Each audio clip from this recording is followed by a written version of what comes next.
Era dueño de todo lo que la vista alcanzaba. Lomas teñidas de pasto, el hilo azul del río que cruzaba la facenda, la casa sede con su aljibe, y la sombra inmensa del jacarandá que parecía marcar el tiempo, y sin embargo, llevaba en el pecho un hueco que ninguna riqueza podía llenar. Augusto Nogueira era viudo. La ausencia de su mujer, Clara, había dejado una pregunta clavada en él como una piedra. ¿Amarían a aquel hombre si al otro lado no hubiera título ni hacienda, solo un cuerpo cansado y una historia de dolor? El gesto que lo marcaba no era la austeridad de la economía ni la dureza del trabajo. Era la manera en que, por las noches, apoyaba la frente contra la madera fría de su cama y volvía a ver a Clara en los detalles. Las arrugas que le formaba la sonrisa, la forma en que prendía la vela para leer al niño que nunca hubo. Murió en un invierno de fiebre, decían los médicos del pueblo, dejando un marido que aprendió a desconfiar del corazón humano por la vía más dolorosa, la pérdida. Desde entonces, cada oferta de compañía le parecía interesada, cada gesto de afecto, una posible ficha en el tablero de quien quería asegurar alianzas y linaje. La propuesta de casar con Custodia, hija de un comerciante influyente, se parecía demasiado a uno de esos negocios. La familia empujaba, los parientes calculaban, y en la casa sede se discutían matrimonios como quien dispone de ganado. Fue en esa inquietud donde nació la idea. Si quería saber si alguien lo amaría por lo que era y no por lo que tenía, debía poner a prueba a su propia tierra. Se despojaría de la camisa fina, dejaría el olor de colonia y casimir, y entraría al barracón con las manos curtidas de quien trabaja al sol. Sería Manuel, un nombre común entre los peones. Nadie podía imaginar que el hombre que ahora haría las rondas con rastra y horca era, en realidad, el dueño de toda aquella extensión. La decisión tenía, además, un trasfondo de responsabilidad. Augusto no buscaba jugar con las vidas de los demás. Buscaba una verdad que le permitiera no traicionar el recuerdo de Clara, ni hipotecar la felicidad de alguien por conveniencia. Sabía que el engaño tendría consecuencias, y esa certeza lo hizo vacilar la noche anterior, imaginando la cara de Leonor si supiera la verdad. Pero la duda no bastaba para frenar a un hombre que necesitaba respuestas y, quizás más urgente, una forma de reparar las grietas que la administración había dejado en la facenda desde la muerte de Clara. Faltantes en los almacenes, cuentas mal cerradas, quejas veladas de los peones. Si te gustan estas historias del campo, suscríbete y quédate un rato. Esta tierra tiene memoria y no siempre guarda silencio. La facenda das Aroeiras tenía dos ritmos. El del solar, con su escalinata de madera, sus mesas de comedor y las noches con luz de vela donde se hablaba de contratos, y el del cajón de barracones, de techo de palma y suelo de tierra, donde la vida se medía en raciones, en botes de agua y en la exacta cadencia de las mañanas. Entre ambos mundos, una brecha que se sentía en las manos, las de los que daban órdenes, limpias y sin callos, y las de los que obedecían, surcadas por ampollas y por el barro. Allí mandaba Deodato, el feitor, una sombra larga que se extendía entre los patios, con una voz que no perdonaba holgazanería y una sonrisa que aparecía solo cuando convenía. Gaspar, hermano de Augusto, era el administrador en el papel, hombre de números y papeles, menos hombre de la tierra de lo que decía. Dona Gertrudes mantenía la cocina con el temple de quien ha visto generaciones pasar por su mesa. Severino, peón veterano, era la memoria viva de la facenda y quien hablaba en voz baja de tradiciones y atroces injusticias antiguas. Tobías había sido tropeiro. Su pena, sin embargo, no se medía en cargas de ganado sino en la mancha que cayó sobre su nombre. Acusado de robar, desterrado de la confianza de la casa sede y condenado a la humillación pública. Su hija Leonor vivía en la frontera de ese castigo. Estaba presente sin ser encomendada, trabajaba sin ser tenida en cuenta y caminaba con la dignidad de quien carga una herida y se niega a mostrarla como mendicidad. Augusto se presentó entonces como Manuel. Dejó la casa con una bolsa de ropa vieja, un sombrero raído y una voluntad que no era suficiente para borrar los modales de los años de estancia. Al bajar los peldaños hacia el barracón sintió algo raro. La tierra, que hasta entonces solo había sido un paisaje desde su ventana, lo enseñó de golpe. El olor a humo, la humedad que se pegaba a la ropa, el cansancio que se acentuaba en la nuca de los hombres al terminar la faena. Eran lecciones que no aprendías en la biblioteca ni en las cuentas del administrador. La facenda tenía su propia gramática, y él debía aprenderla para entender a quienes la leían todos los días. Las primeras semanas fueron un aprendizaje de silencio y golpes de realidad. Trabajar entre filas de cestas, arreglar cercas, cargar sacos de maíz. La piel de Augusto se tensó en ampollas que le recordaron, cada noche, lo ridículo y necesario de su proyecto. En el barracão, nadie le hizo preguntas fuera de lo indispensable. En esos lugares donde la desconfianza es oficio, la curiosidad que no viene con interés se considera peligro. Pero hubo miradas, y entre ellas la de Leonor, que parecía siempre mirar de refilón, como si midiera la verdad de las personas por el modo en que sostenían una mirada ajena. El riacho no era solo una fuente de agua, era un centro social. Allí se desenredaban paños, se ataban los relatos de la mañana, se intercambiaban noticias y chismes. La primera vez que Manuel se acercó, la corriente cantaba sobre las piedras y el sol trazaba espejos en el agua. Leonor estaba de cuclillas, su falda recogida, una caneca de metal en la mano. Cuando el nuevo peón habló, su voz se reconoció cortés pero torpe. «Buenas», dijo él tendiéndole la caneca. Ella alzó la mirada, pensó en tomarla y devolvérsela vacía, pero no lo hizo. Tendió la mano y la recibió. «Gracias», respondió sin más azúcar de cortesía. «¿Tu nombre?» «Manuel», contestó él. «Vengo de un lugar lejos». La respuesta de Leonor no trajo compasión evidente. Había, sí, un interés práctico. Cada minuto al río era un tiempo ganado. Nadie regalaba su agua ni su palabra. Hablaron poco, lo justo para no quedar como paria. Ella dijo que su padre era Tobías, que había sido acusado de un robo en la feria y que desde entonces la casa sede miraba a su familia como si fuera una espina. Él escuchó. No ofreció consuelo que sonara a limosna. No podía. Lo que ofreció, sin saberlo en aquel momento, fue su trabajo compartido. En la siguiente semana apareció a la hora de las faenas en la parcela donde Leonor cosía sacos. No dijo que lo hacía por ella, pero lo hizo por verla. Leonor mostró en esos encuentros algo que se convirtió en la brújula de Augusto. No pedía lástima, pedía justicia. En la orilla del riacho, mientras frotaba una tela, contó cómo su padre había sido señalado por un faltante en el almacén. Un paquete de pólvora, una medalla de caballería que pertenecía a un vecino. La acusación fue rápida y contundente. Tobías, sin defensa suficiente, perdió su lugar como tropeiro. Desde entonces, Leonor aprendió a tomar la sombra y a poner su voz donde no siempre era escuchada. Cuando Manuel preguntó si habían apelado la decisión en la villa, ella negó con la cabeza. La palabra de un señor vale más que la de un pobre, dijo ella, sin rabia teatral, solo con la resignación de quien conoce el peso de la distancia social. Esa frase se le quedó a Augusto como una lija. Raspó, dolió, y abrió un deseo más claro que la curiosidad de encontrar amor verdadero. Si Tobías era víctima de algo más grande, si la acusación era un velo que escondía un desfalco, entonces su experimento no podía quedarse en probar afectos. La facenda le pertenecía, y con esa propiedad venía la obligación de reparar. Fue Severino quien lo alertó por primera vez de que no todo en los números cerraba. Viajero y testigo del tiempo, el viejo peón le habló al nuevo con la desfachatez de los que han visto de todo, y no creen en el secreto de las cosas.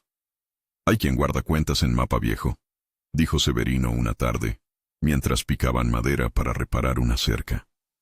«No es todo lo que se declara. Mira, los sacos que salen para Eleuterio parecen menos de los que deberían. Un hombre honesto no anda con esos recortes». Augusto pidió precisiones y Severino hizo lo que los hombres de su estirpe hacen, inventar un mapa de razones y nombres. Mencionó noches en que Deodato salía después de cenar, con una linterna a medias y un carretero que recogía bultos referidos como para el vecino. Decía que el feitor tenía aprietos con la lengua, y que muchos temas se resolvían con sobres cerrados y palabras que no se repetían en voz alta. La sospecha germinó en él, no como acusación hecha a la ligera, sino como un nudo que debía desatar con pruebas. Una tarde, mientras ayudaba a trasladar las últimas cajas del granero, Manuel encontró un trozo de papel entre la paja. Era un borde de una factura, la mitad de un recibo con números y una nota a lápiz. Quitar 10 sacks. Eleuterio. La caligrafía era firme. No pertenecía a un peón torpe. Alguien sabía lo que hacía. Guardó el papel en el faldón de su camisa, con el corazón latiendo como si hubiera encontrado una piedra en el río que señalara el camino. Acompañó la pieza con silencio. No la mostró. Ser acusado de intrusismo en una administración donde no tenía otro título que el de peón disfrazado sería ridículo y peligroso. Mejor armar un rompecabezas con cautela que arrojar una ficha a la vista. Además, había otro asunto. La mentira tenía un precio. Amaba a Leonor. O al menos le gustaba todo lo que en ella lo reconocía como persona y no como apellido. Y la idea de no ser honesto con ella le helaba la sangre. Cada gesto hacia ella debía calibrarse entre el corazón y la verdad. Leonor, por su parte, no era ajena a la desconfianza.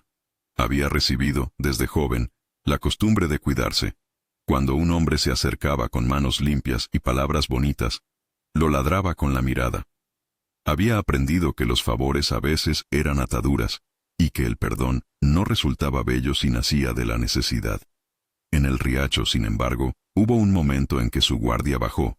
Fue cuando Manuel dejó el saco de maíz mal atado, y, sin que nadie viera, amarró su nudo más firme con un gesto que no se notaría en las palabras, pero sí en la acción.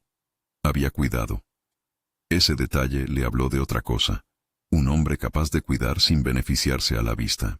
Sus conversaciones se fueron haciendo en capas. Hablaban de la sequía, de la semilla buena que un vecino traía, de la música que llegaba en las noches de feria. Leonor contó una vez, al borde del riacho, cómo su madre recolectaba hierbas para una fiebre, y cómo, en un otoño, la casa se quedó triste con menos voz, porque el padre tenía que vender una mula para pagar una deuda. No pidió nunca que Manuel la salvara. Dijo lo que había pasado y dejó la lección como una moneda en la mesa. La historia no demandaba rescate, demandaba memoria. Mientras tanto, Augusto reunía las piezas sin ser visto. Un recibo aquí, un comentario de Severino allá, una mirada de Deodato que coincidía con la ausencia de sacos. A veces, por las noches, rondaba el solar convertido en Manuel y contemplaba la casa sede desde la distancia, con la sombra del jacarandá dibujando sobre su figura. Pensaba en los papeles oficiales, en la manera en que el nombre de un hombre podía ser quebrado por una cifra mal puesta. Recordó la discusión con Gaspar, la vez que intentaron cuadrar inventarios y el administrador negó con una sonrisa que había equivocación. Gaspar prefería la prudencia. Le gustaba que las cosas quedaran como estaban, si mantenerlas así le convenía. La diferencia entre ellos quedaba clara en una conversación breve, dicha como quien mide la temperatura de una herida. «No podemos quebrar la casa por sospechas», dijo Gaspar una noche, junto a la chimenea del despacho. «No es solo sospecha», repuso Augusto. «He visto cómo salen cosas por la noche». «Ver no es probar», contestó Gaspar. «Y además, un escándalo puede arruinar la facenda. Pensa en la reputación». Era una respuesta esperada. La reputación era ese velo que protegía negocios y alianzas. Pero a Augusto no le interesaba la comodidad. ¿De qué servía la reputación si la gente dentro de la facenda pasaba hambre y miedo? A su manera, la memoria de Clara tiraba de él hacia la necesidad de arreglar aquello que se pudría por dentro. Entre los peones, Deodato actuaba como un pulpo que guarda la tinta hasta el momento preciso. Humillaba en público y protegía a quienes le convenían. Había una escena que se repitió varias veces y que mostró el talante real del feitor. Cuando un saco de maíz venía corto, llamaba a alguien al centro del terreiro y lo recriminaba con un gesto que le quitaba la dignidad en vez de la culpa. Leonor había sido, en más de una ocasión, la receptora de esa mirada fría. Respondía con la frente erguida y palabras medidas, de quien no desea peleas, sino justicia. En una mañana de lluvia débil, la tensión escaló en silencio. Manuel detuvo su trabajo en la valla y vio cómo Deodato, con la excusa de revisar las cuentas del almacén, se llevó bajo el brazo un cesto para la casa sede. La jornada siguiente, El carretero que siempre salía hacia el viejo camino volvió con menos bultos que los declarados. Era pequeño, casi imperceptible, pero para alguien que observaba las marcas del paso de los pesados carruajes, era un patrón. Manuel siguió al carretero al borde del camino, a distancia prudente, hasta que la carreta se detuvo en un paraje donde la luz abría un claro. Allí, entre sombras, un hombre encapuchado descargó unas cajas y dejó sobre ellas un paquete que luego fue llevado a caballo hacia la finca vecina de Eleuterio das Flores. No presenció el intercambio directo entre Deodato y Eleuterio, pero la repetición del gesto, el rastro dejado en las rutas y el papel que había encontrado entre la paja comenzaron a formar una línea que apuntaba a la misma dirección. Guardó todo en secreto. Sabía que, cuando las piezas formaran un mapa sólido, tendrían que usarlas con cuidado. La justicia de octubre del siglo XIX no era la justicia inmediata de los libros. Requería documentos, testimonios y, muchas veces, la intervención de autoridades de la ciudad. Antes de cualquier denuncia, debía recolectar pruebas que no se pudieran desechar. Esa noche, mientras el barracão dormía y el viento traía el rumor de las hojas del jacarandá, Manuel se sentó junto a la fogata y sacó el trozo de factura. Lo observó como quien mira una reliquia. Había números que hablaban de ajustar cantidades. Un apunte con la palabra Tobías, en una esquina, tachada con prisa. La presencia del nombre le clavó una piedra fría en el estómago. ¿Había alguien utilizando la acusación contra Tobías como cortina para un saqueo mayor? ¿O era la acusación una forma de ocultar el robo verdadero? A partir de ese papel, todo lo demás no sería mera curiosidad. Decidir actuar, sin embargo, implicaba ponerse en peligro. No por el trabajo físico, para eso ya estaba preparado, sino por la traición que su propia mentira significaba. Si se descubría que Augusto Nogueira estaba suplantando un peón, su credibilidad se iría por la borda. Mas también había otro costo: el corazón de Leonor. Cada día que pasaba a su lado bajo la antigua piel de Manuel, se forjaba una ternura que no podía ser entregada de golpe sin la herida de la revelación. Y sin embargo, algo en él comenzó a cambiar que no tenía que ver solo con la desconfianza. La viudez lo había hecho receloso del afecto. La vida entre peones le enseñó la medida exacta de la humildad. No buscaba ahora dominar, sino reparar. No quería que Leonor fuera una recompensa por su experimento. Quería que su libertad de elección estuviera intacta. Esa certeza lo obligó a una doble vida donde cada gesto tenía peso. Saltarse una ronda de ración para dejar un poco más para la cocina. Dejar una rama usada para cubrir donde alguien pudiera pasar una noche más caliente. Mostrar silenciosamente que la vida en la fazenda no era solo una suma de pagos. Fue en uno de esos silencios, al regresar del riacho con la caneca vacía en la mano, que leyó en la cara de Leonor otro compromiso.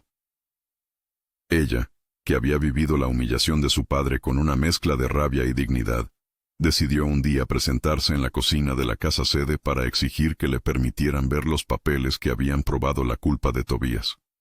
No lo hizo con la rabia de quien busca pelea. Lo hizo con la precisión de quien exige una cuenta clara.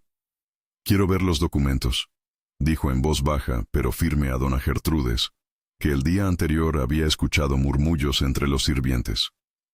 «Si mi padre robó, que lo prueben. Si no lo hicieron, que lo digan». Gertrudes, con la sabiduría de quien ha cocinado para señores y extraños, tocó la mano de Leonor y la miró. No prometió nada, pero el gesto tuvo fuerza. La mujer de la cocina no era de las que baila con las humillaciones. Entendía que la justicia empezaba por escuchar. Leonor volvió al barracão con la frente alta. Fue otro acto de agencia. No exigió absolución, exigió la oportunidad de conocer la verdad. Cuando la noche cayó esa semana, Manuel supo que no podía quedarse en la observación pasiva. A su manera, como dueño disfrazado y viudo que guardaba el anillo de Clara en un pequeño saquito de cuero cerca de su pecho, decidió que el siguiente paso sería buscar en el despacho, en los papeles cerrados, una pista más firme. No lo haría por orgullo. Lo haría porque Tobías y su hija merecían al menos una verdad que no fuera el rumor. Pero entrar al despacho no era trivial. Gaspar controlaba las llaves y la casa sede tenía puertas que no se abrían a cualquiera. Además, Augusto temía más la exposición de la mentira que el fracaso en la búsqueda. Ser descubierto como impostor podía arruinar la posibilidad de restituir a Tobías. Meditó una estrategia. encontrar a Gaspar en un momento de descuido y, con la excusa de llevarle algo, asomarse al montón de papeles donde las cuentas dormían. Tenía que ser rápido y limpio. Esa noche, cuando el silencio pesó sobre la facenda como una sábana, Manuel esperó a que la carruaje del administrador dejara de resonar en el patio. Con paso medido, se acercó al solar y se ocultó tras el jacarandá, su silueta mezclándose con la sombra del tronco. A punto de sorprender una ojeada, un perro ladró y las luces se encendieron en la casa sede. Manuel se echó al suelo, contuvo la respiración y dejó la oportunidad para otra noche. El improvisado robo de papeles se convirtió en un plan que requería paciencia. Antes de dormirse, mientras tocaba el saquito donde guardaba el anillo de Clara, pensó en Leonor y en la manera en que ella, sola, había pedido ver lo que justificaba la caída de su padre. No pudo evitar un sentimiento que mezclaba culpa y decisión. La mentira le permitiría descubrir la verdad, pero ¿a qué precio para aquellos a quienes quería proteger? Al amanecer, cuando el trabajo llamó con su voz de azada, la facenda retomó su ritmo. Manuel, con su rostro curtido por la brisa, se acercó a Leonor en el riacho. Ella lo miró y, sin preguntas superfluas, sostuvo su mirada como quien le pasa confianza por un puente. ¿Vas a quedarte?, preguntó ella, secándose la mano con la falda. Hasta que haga falta, dijo él. No porque necesite quedarme, sino porque este lugar no es mío si no lo conozco desde abajo. Ella asintió, como si esa respuesta fuera suficiente por ahora. No pidió más explicaciones. Tal vez porque la verdad en aquel universo no siempre venía envuelta en palabras. Tal vez porque, aunque Manuel fuera un pobre peón a los ojos de todos, los actos de cuidado valían más que los títulos. A media jornada, mientras el sol alcanzaba una vertical que obligaba a los hombres a buscar sombra, Severino le alcanzó un dato que cambió el rumbo de la noche anterior. Alguien había escuchado a Deodato discutir con un carretero sobre un envío con destino a Eleuterio en la madrugada. La palabra Tobías se filtró en la discusión como si fuera una cifra a corregir. Manuel guardó la noticia como quien guarda una llama que no puede apagar. Esa mención de Tobías en la boca de quienes movían bultos al vecino era más que coincidencia. El día concluyó con la sensación de que algo se movía bajo la facenda. No era una tormenta ni un acontecimiento grandilocuente. Era el trazo lento de una red que alguien tejía desde el poder. Augusto, vestido de Manuel, sintió el peso de esa red como si fuera suya por obligación moral y por deuda con la memoria de Clara. En el rincón donde guardaba su anillo, lo tocó una vez más. La pieza era pequeña, de cinete antiguo, con una inscripción que ya casi no podía leerse. La guardó contra el pecho con la mano tirante, como quien abraza un pasado que le impone el deber de hacer lo correcto. La noche cayó sin gran estruendo, pero con un plan ya dibujado en la mente de Manuel. Recoger más pruebas implicaba arriesgar la descubierta. Sin pruebas, cualquier intento de justicia sería papel mojado. Tenía que encontrar un modo de llevarlo descubierto hasta la ciudad y presentarlo ante un escribano o juez que no se dejara comprar tan fácilmente. Pero antes necesitaba confirmar que la mención de Tobías en los documentos no era una mera casualidad. Debía, además, proteger a Leonor de sospechas futuras. Protegerla porque, aunque la forma de su afecto aún estaba cubierta por la mentira, ella merecía ser tratada con la verdad. Al borde del sueño, con el ruido de la noche como una costura que cerraba el día, Manuel pensó en la última frase de Clara, recordada como un consejo y una sentencia. Nunca confundas lo que amas con lo que te conviene. La frase era un filo de luz que le obligaba a medir cada paso. A la mañana siguiente, la búsqueda continuaría, y con ella el peligro de que un hombre que había decidido ser pobre para encontrar el amor, se convirtiera, sin querer, en la razón del daño de quienes más quería proteger. El jacarandá siguió, como siempre, extendiendo sus ramas sobre la facenda, testigo silencio de decisiones que cambiaban vidas, y la facenda, con su pulso de animales y agua y hombres que cantaban para no pensar en la miseria, aguardó, como si supiera que algo grande se aproximaba sin precipitarse. En la penumbra del barracón, cuando el viento rozaba las tejas, Manuel cerró los ojos y planificó su próximo movimiento. Buscar entradas en el despacho durante la jornada en la que Gaspar debía ir a la villa. Hablar con Severino para conseguir algún testigo que viera las salidas nocturnas de Deodato. Y, si era necesario, mandar a un mensajero confiable a la ciudad, con indicios que no pudieran ser comprados con moneda. Todo ello mientras guardaba, como un secreto íntimo, el miedo de perder a Leonor si la verdad salía en el momento equivocado. El fuego en la cocina se apagó poco a poco.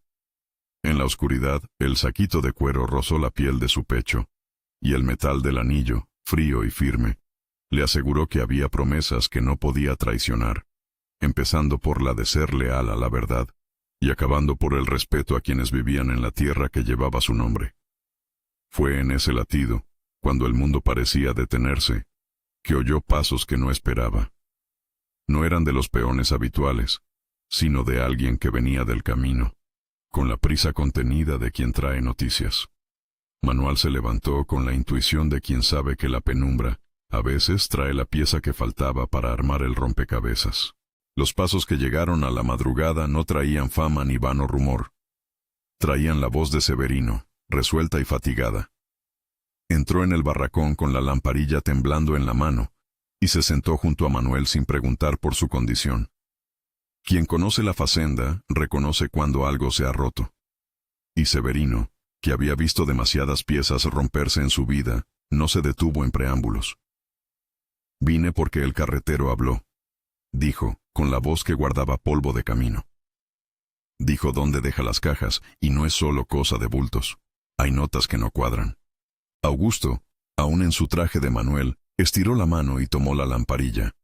Ver a Severino a oscuras, apoyado contra la pared de palma, le dio a la verdad la gravedad de una confesión. Aquella noche no hablaron de amor ni de pérdida. Hablaron de mapas de cuentas y de pasos a seguir. Planearon con cuidado lo que Manuel debería hacer. Anotar nombres, ubicar testigos, registrar fechas.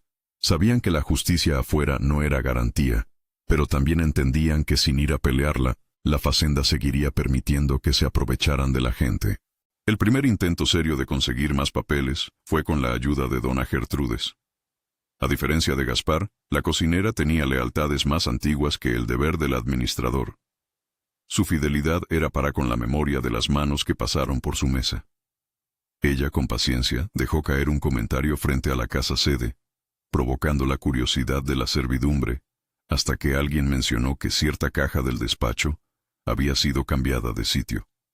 Sin alardes, Gertrudes señaló la puerta del cuarto donde los papeles se apilaban, y esa misma tarde, con Gaspar fuera en la villa, una excusa de negocios que Manuel había escuchado en la tarde, se presentó una oportunidad.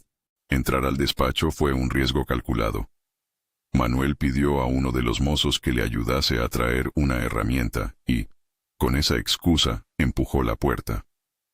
El cuarto olía a papel viejo y a cera. Sobre la mesa, el inventario parecía una cosa cerrada y honesta, pero al peinar hojas, encontró anotaciones en la misma tinta que había visto en el trozo de factura. Tachaduras, ajustes, una columna con cantidades rebajadas. Encontró también una hoja doblada con la firma de un escribiente de la villa y la aclaración a lápiz. Envío para Eleuterio. Ajustar por 10 sacks. Esas palabras eran un puente entre la sospecha y la prueba. Guardó una copia, dejando el original en su lugar, y salió con la calma de quien no quiere despertar sospechas. El corazón le latía, pero no por la osadía de haber tomado papeles ajenos. Latía por la certeza de que la verdad empezaba a formarse. Sabía que aquello no era suficiente para derribar el poder de Eleuterio, pero era una piedra importante en la base de la acusación. Mientras tanto, el comportamiento de Deodato empezó a mostrar fisuras. Creía que sus pasos se ocultaban en la noche, pero la facenda ya no lo miraba con la misma facilidad de antes. Fue él quien eligió el conflicto que precipitó la crisis. En una mañana de mercado, cuando los peones se agolparon para cobrar las raciones y escuchar novedades, apareció un saco que supuestamente faltaba. Deodato decidió que el culpable debía ser público y eligió a Leonor para el escarmiento. La forma en que la arrastró hasta el centro del terreiro, la manera en que habló con la seguridad de quien espera que nadie le contradiga, Fue el gesto que Manuel no pudo tolerar. ¿Llevó cosas?, preguntó Deodato en voz alta, buscando la acusación máxima. Alguien aquí se piensa que puede robar para la casa sede. Las miradas cayeron sobre Leonor. Ella sostuvo la cabeza y respondió con voz clara. No he robado nada, dijo. Quien quiera pruebas, que las pida. Yo solo sé lavar y coser, pero conozco mi nombre. La escena se tensó. Manuel sintió que la mentira se volvía filo. Podía retirarse y permitir que la humillación siguiera su curso, o podía exponerse y poner fin a la injusticia. Decidió moverse. Caminó hasta el centro del terreiro con la calma de quien ha medido cada paso, y sacó el saquito de cuero donde guardaba el anillo de Clara. No lo mostró todavía como símbolo de riqueza, sino como prueba de su nombre. Con la mano que solía sostener un anillo cuando pensaba en su mujer, tomó la palabra. Esto no es teatro, dijo con voz que rompía su disfraz. Yo sé algo de estas cuentas, y no me quedaré mirando cómo se ajusta la culpa a quien menos la merece. Fue la primera vez que Manuel habló con autoridad frente a la facenda como si tuviera derecho. La gente sintió la diferencia. La mirada no era de un peón cualquiera. Era de alguien que conocía la facenda por dentro. Deodato rió, un sonido que no buscaba convencer, sino intimidar. ¿Y vos quién sos?, gruñó. No te conozco de nada. En ese instante, Leonor miró a Manuel. Había en su rostro una advertencia, mezcla de dolor y expectación. Él tomó aire, y en un movimiento que nadie había previsto, dejó que el anillo quedara visible en la palma abierta. No pronunció su verdadero nombre. Dejó que el brillo del metal insinuara una verdad que, de repente, parecía demasiado grande para permanecer oculta. La reacción fue inmediata. Murmullos, ojos que buscaban la figura en la casa sede, la sombra de Gaspar asomándose en la escalinata. Leonor no supo si aquello era una prueba de amor o el truco de un impostor. Sintió, sobre todo, la humillación de que se la usara como escenario. Dio un paso atrás, y la distancia entre ella y Manuel se volvió un abismo. ¿De qué sirve revelarte ahora?, preguntó ella, la voz contenida como un hilo. ¿Por qué ocultaste tu nombre? La pregunta era un cuchillo. Manuel, que había planeado mostrar su verdad en otro momento, ahora debía decidir si su exposición sería también la causa de un daño irreparable. La mentira se había vuelto pública, y con ella la herida que infligía. Entre la necesidad de justicia y la necesidad de verdad, eligió la verdad. Habló sin dramatismo, con lo justo. Me llamo Augusto Nogueira, dijo. Soy el dueño de la Facenda das Aroeiras. Soy viudo. Vine aquí para ver si alguien me querría sin mi nombre, sin mi título. El silencio fue tan rotundo que se pudo oír el agua del riacho lejos. La noticia viajó con la precisión de un disparo. El dueño de la hacienda, el hombre de la casa sede, vivía vestido de peón. La traición de la mentira lastimó a Leonor, quien abría su herida al ver que la persona a la que empezaba a confiar su vida no había sido honesta. Se apartó, y su dignidad, herida, dijo más que un grito. No puedes decidir por mí, dijo ella. No puedes ponerte delante de mi dolor y usarlo como tu experimento. La respuesta de Augusto fue de profunda humildad. No intentó justificarse con palabras melodramáticas. En cambio, habló de Clara. Contó, con pocas frases, que la muerte de su mujer lo había dejado desconfiado, que el miedo a que el afecto fuese una moneda lo empujó a la farsa, que su intención no había sido jugar con Leonor, sino aprender, que había querido reparar aquello que estaba roto en la facenda desde dentro. No pidió perdón como quien espera absolución. Ofreció reconocimiento del daño. Leonor escuchó. No cedió inmediatamente. Se marchó al barracón, con las manos temblorosas, y dejó que la noche fuese el juez de la humillación. Entre los que observaron, muchos sintieron vergüenza por Manuela. Algunos, indignación por la artimaña. Otros, como Severino, comprendieron la parte de verdad que el hombre traía consigo. Augusto, al quedar expuesto, perdió más que el misterio. Perdió la credibilidad de quien actúa con libertad. Aún así, no retrocedió en su propósito. Si su mentira había herido, su obligación ahora era multiplicar la verdad en pruebas. No podía devolver las palabras de Leonor, pero podía restituir la honra de Tobías y castigar a quien explotaba la facenda. Los días siguientes fueron de trabajo intenso y de viajes planeados. No se trataba de una denuncia impulsiva, implicaba paciencia y diplomacia. En la ciudad, el corregidor municipal no era un hombre que se vendiera con facilidad, pero tampoco era ciego a las apariencias. Augusto llevó al juzgado los papeles que había fotocopiado, o mejor dicho, las hojas que había memorizado y reproducido con la ayuda de Gertrudes y un escribiente honesto, los testimonios de Severino y del carretero que había visto las entregas nocturnas, y la factura incompleta con la anotación del nombre de Eleuterio. Pidió una investigación formal. No buscó venganza. Solicitó que el corregidor recalculase los inventarios y que emitiera citaciones para esclarecer los desvíos. La respuesta de la ciudad fue lenta pero no indiferente. Se levantó un acta, se ordenó un inventario oficial y se pidió la colaboración de testigos. Los días se llenaron de diligencias. La llegada de un escribano, la lectura de documentos en voz alta, la confrontación de cantidades. Eleuterio, al enterarse, no reaccionó de inmediato con violencia. Su táctica fue la apariencia de inocencia. Pagó favores, intentó ablandar voluntades y utilizó su influencia para sembrar dudas. Pero los papeles eran concretos. Recibos con nombres, carreteras con marcas y testimonios que coincidían en detalles que no se podían forjar sin conocimiento de los caminos. Mientras la justicia avanzaba, en la facenda aumentaba la tensión social. Algunos sirvientes miraban a Gaspar con recelo. ¿Había sido cómplice o simplemente negligente? Gaspar respondió publicando en voz alta su disposición a colaborar con la investigación. Fue una postura calculada, que quiso despegarle culpa mediante transparencia. Pero los ojos curiosos no olvidan los silencios. En una conversación privada con Augusto, Gaspar mostró su lado menos conciliatorio. Creyó que el escándalo abriría la facenda a problemas económicos y dijo que la reputación debía cuidarse. Augusto, con la claridad que le daba la doble experiencia de viudo y de hombre que había vivido entre barracones, le replicó que la reputación sin justicia era una máscara y que prefería perder prestigio antes que permitir el saqueo a la gente. Fue un enfrentamiento que dejó en el aire la sensación de que la facenda entraba en una nueva era. La evidencia, al final, resultó enfática. En la lectura del inventario oficial, aparecieron discrepancias que ya no se podían justificar con errores de anotación. Los nombres que Manuel había subrayado aparecían en los documentos del almacén de Eleuterio. Piezas de pólvora, azúcares, telas. Todo tenía un rastro. Frente a ese escenario, el corregidor decidió ordenar la detención preventiva de Eleuterio hasta que las pruebas se verificaran con mayor profundidad.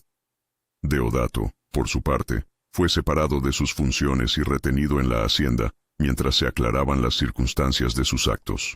La detención de uno de los hombres más poderosos de la región fue un temblor para la comunidad. Algunos aplaudieron en silencio, otros murmuraron que la facenda jamás volvería a ser la misma. Pero la restitución del nombre de Tobías no vino solo por la caída de Eleuterio, fue, sobre todo, el valor de testimonios humildes. El carretero que confirmó la entrega nocturna, Severino que contó las rutas, Gertrudes que reconoció firmas, y el escribiente que certificó las tachaduras. Con esos elementos, se reabrió la causa contra Tobías. Las autoridades, revisando la documentación y confrontando lo que antes se usó como prueba de su culpabilidad, vieron que la condena había descansado sobre anotaciones interesadas y no sobre evidencia sólida. La absolución, cuando llegó, fue lenta y medida. No fue la explosión de una victoria teatral, sino la devolución formal de un nombre. La restitución pública de Tobías fue una mañana en la que la palabra honra recobró cuerpo. Le devolvieron su insignia, la medalla de caballería que había sido mencionada, y con un gesto que resultó pequeño para lo que simbolizaba, le ofrecieron disculpas en voz oficial. Tobías, hombre de rostro aguado por la humillación, no respondió con alaracas. Su gratitud fue simple. Caminó hacia su hija y la abrazó como quien toma la tierra después de haber estado en un camino sin techo. Leonor, sin embargo, vivió un conflicto interior que no se resolvía con un acto público. Ver la absolución no borraba la sensación de haber sido usada. La mentira de Augusto le había herido en un punto donde el orgullo y la vulnerabilidad se tocaban. Estuvo semanas distante, trabajando con la cabeza baja. su silencio tan contundente que más de uno pensó que la relación estaba terminada. Augusto respetó su silencio, pero no cejó en sus esfuerzos por reparar. Sabía que pedir perdón no bastaría. Debía demostrar con obras y con paciencia que su amor no pretendía controlar ni comprar su perdón. La comunidad, por su parte, hizo su propio juicio. Hubo quien criticó a Augusto por la farsa. Otros lo defendieron por haber abierto la investigación que terminó con el saqueo. La facenda necesitó reformas urgentes, contabilidad más transparente, elección de representantes de los peones para participar en decisiones mínimas, raciones mejor controladas. Augusto, reconocido por su responsabilidad de dueño, aunque con menos solemnidad porque ya no podía ocultar su relación con la situación, aceptó cambios que antes le habrían parecido innecesarios. Creó un libro de entrada y salida de bienes accesible, nombró a Severino como enlace de los trabajadores, y pidió que Grapas, un escribiente honesto de la villa, llevara un registro público. En el plano personal, Augusto afrontó otro costo, la discusión que se arrojó sobre su honor como viudo. Muchos comentaron sobre la falta de tacto de su experimento. Otros admiraron la humildad con la que asumió las consecuencias. Para Leonor, la duda no era pública, era íntima. En 2 ocasiones clave tomó la voz que la historia pedía que tuviera. La primera, sentada al borde del riacho, con la falda recogida y el sol dibujando sobre el agua, le dijo de forma explícita a Augusto lo que ya todos sospechaban.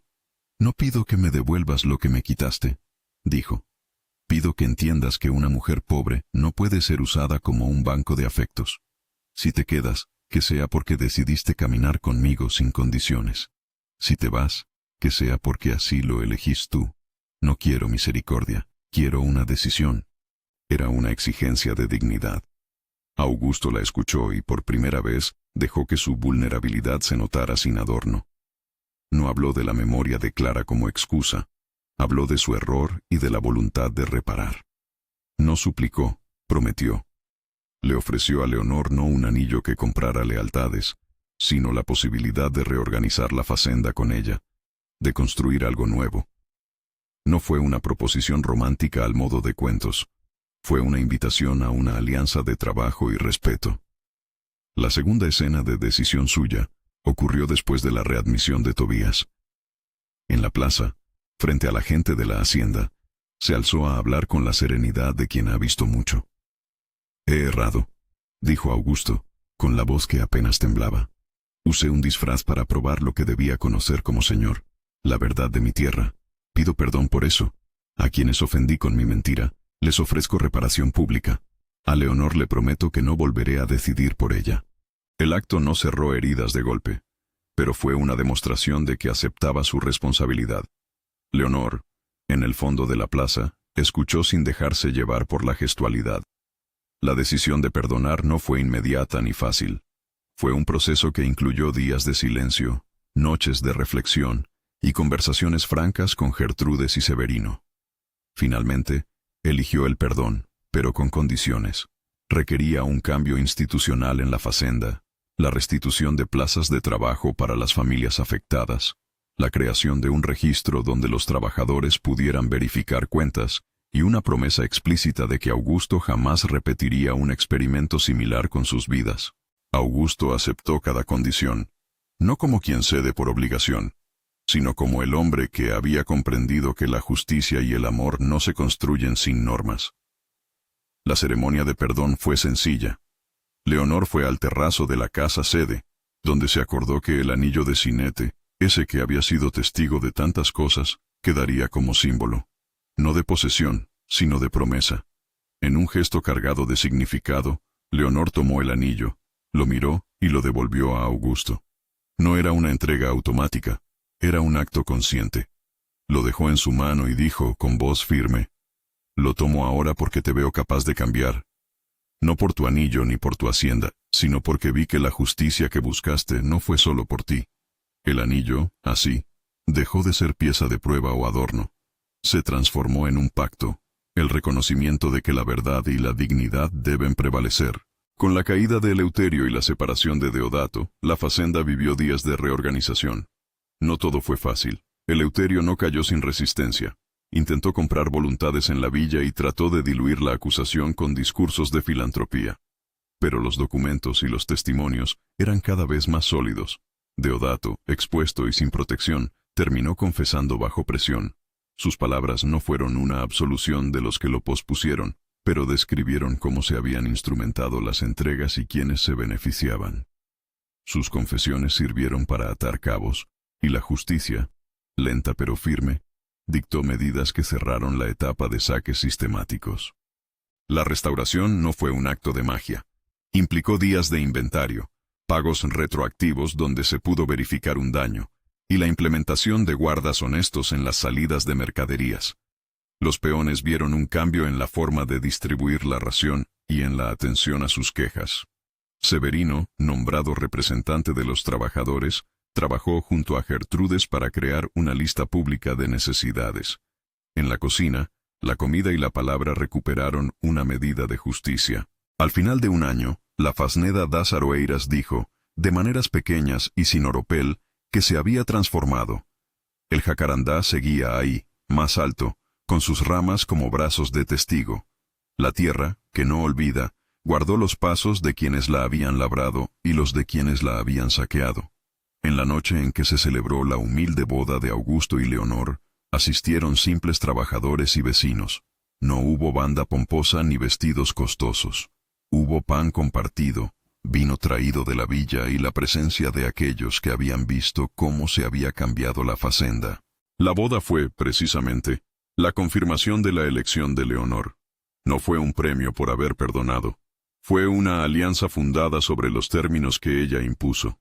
Se casaron en el pequeño oratorio de la casa sede, con la bendición de don Juan, el cura del pueblo, que habló de responsabilidad y de verdad. Tobías estuvo a su lado, con el rostro curtido por la calma de quien ha recibido justicia. El abrazo de padre e hija, que tantas veces había sido interrumpido por la humillación, fue esta vez un cuadro de reparación. La vida después del matrimonio no se transformó en un idilio sin problemas. Hubo fricciones normales, discusiones sobre el trabajo, y momentos en que la memoria de Clara volvió como sombra. Pero Augusto supo sostener su lugar sin repetir la artimaña que le costara la confianza. Prestó atención a las palabras de Leonor, aceptó rendir cuentas y compartió las decisiones administrativas con los representantes elegidos por el pueblo de peones. En la práctica, eso significó revisar contratos, abrir el libro de salidas del almacén, nombrar a 2 peones para controlar la balanza de los envíos y otorgar permisos médicos y días de descanso con relación directa al trabajo realizado. La facenda, poco a poco, recuperó vida. Los niños dejaron de escuchar rumores de miseria y vieron a su vez a sus padres recuperar la dignidad en pequeños talleres y huertos nuevos que Augusto promovió como proyectos comunitarios. Hubo inversión en herramientas y en una estructura de reparto que evitó el regreso a los viejos vicios. La justicia no borró todo el daño del pasado, pero marcó un sendero nuevo. No tardó en llegar la noticia más humana que consolida las esperanzas. Leonor quedó embarazada. La noticia circuló con la delicadeza de una bendición. No fue recibida como la culminación de un experimento, sino como el fruto de una decisión compartida. Augusto la cuidó con la ternura de quien aprendió a demostrar afecto sin cálculo. Cuando al fin nació un niño robusto, de mejillas redondas y ojos curiosos, se decidió darle el nombre que cerraba la cicatriz de la historia: Tobías. Poner ese nombre fue más que un gesto de gratitud, fue un acto simbólico de restitución. Tomás, el pequeño Tobías, creció rodeado de un ambiente donde la palabra honra ya no era una consigna distante, sino una práctica cotidiana. Su primer paso bajo el jacarandá fue celebrado por la comunidad, con manos que antes solo habían hecho cálculo de pérdidas, ahora inventando canciones de cuna. Cada vez que el niño corría por el terreiro, Augusto y Leonor se miraban con la certeza de que la reparación había dejado un rastro que sería posible contemplar en el futuro. El jacarandá, que tantas veces había sido testigo mudo, ahora acompañó con flores y sombra la nueva rutina. En una tarde en que el viento traía el olor de la hierba cortada, Augusto y Leonor se sentaron bajo sus ramas. La conversación fue simple. Hablaron de la administración, de las cosas que aún quedaban por mejorar, y de cómo evitar que los errores del pasado volvieran a repetirse. Leonor, con voz serena, recordó cómo fue su proceso de perdón, no una capitulación, sino una decisión que exigió condiciones y que implicó vigilancia. Augusto asintió y le tomó la mano. No fue un gesto trivial, fue el símbolo de dos vidas que, tras el huracán de la mentira, habían construido un acuerdo de responsabilidad. La Facenda, con la nueva administración compartida en parte con los representantes de los trabajadores, inició proyectos de educación básica para los hijos de los peones, un fondo para enfermedades y la contratación de un contador ajeno para auditar periódicamente las salidas y entradas. Las medidas no fueron las de un paternalismo elegante, sino de una búsqueda de equilibrio. La comunidad respondió con responsabilidad. La gente entregó su fuerza con la tranquilidad de quien siente que no será explotado por manos que presumen poder. Y en medio de esas transformaciones, la memoria de Clara no fue borrada. Augusto la nombró en sus silencios y en pequeños actos heredados. Una vela encendida en fechas importantes, una placa con su nombre en el aljibe donde ella había regado las plantas, y la mención de que algunas de las reformas fueron inspiradas por la compasión que ella le enseñara. No fue una comparación que pusiera a Leonor en segundo plano. Fue, por el contrario, la manera de Augusto de reconciliar su pasado con su presente, sin usarlo como excusa ni como escudo. El último acto que selló la reparación fue simple y humano. Una tarde de verano, ya con Tobías niño en brazos de su abuelo, la comunidad se reunió para plantar junto al jacarandá un pequeño huerto comunitario. Fue una ceremonia de manos que trabajaban juntas. Hombres y mujeres, niños y ancianos, todos removiendo la tierra. Augusto y Leonor cavaron el primer surco. No hubo aplausos ostentosos. Hubo sudor, risas, y la sensación de que algo grande se estaba haciendo en silencio. Cuando la fila de tierra quedó tendida y la semilla se cobijó, Augusto depositó en la tierra el saquito donde guardaba el anillo de cinete. No fue un entierro del pasado, fue un rito de entrega. Sacó el anillo y, en voz baja pero clara, dijo: «Para que la tierra recuerde que las promesas no se hacen con palabras, sino con hechos». Leonor inclinó la cabeza. Frente a la mirada de todos, puso su mano sobre la de él y asintió. El acto fue simbólico. El anillo quedó bajo la tierra como un sello a las nuevas reglas morales de la comunidad, y a la vez como recordatorio de que la verdad y la dignidad forman el suelo donde crece cualquier vida. La historia de Augusto y Leonor no concluye en una perfección milagrosa. Conserva cicatrices. El recuerdo de la mentira, la pérdida de Clara que siempre será un fantasma dulce amargo. Sin embargo, también tiene un lento brillo nuevo, la certeza de que las faltas pueden reconocerse, que la justicia puede ser buscada y que el perdón, cuando es una elección consciente, puede abrir un camino digno. La Fazenda das Aroeiras dejó de ser solo la propiedad de un hombre. Se transformó en un lugar donde la gente toma parte de sus destinos, y en donde el nombre de Tobías dejó de ser una marca de vergüenza para convertirse en una señal de esperanza. Si esta historia te conmovió, compártela con alguien que valore las historias del campo y deja en los comentarios qué gesto te pareció más valiente.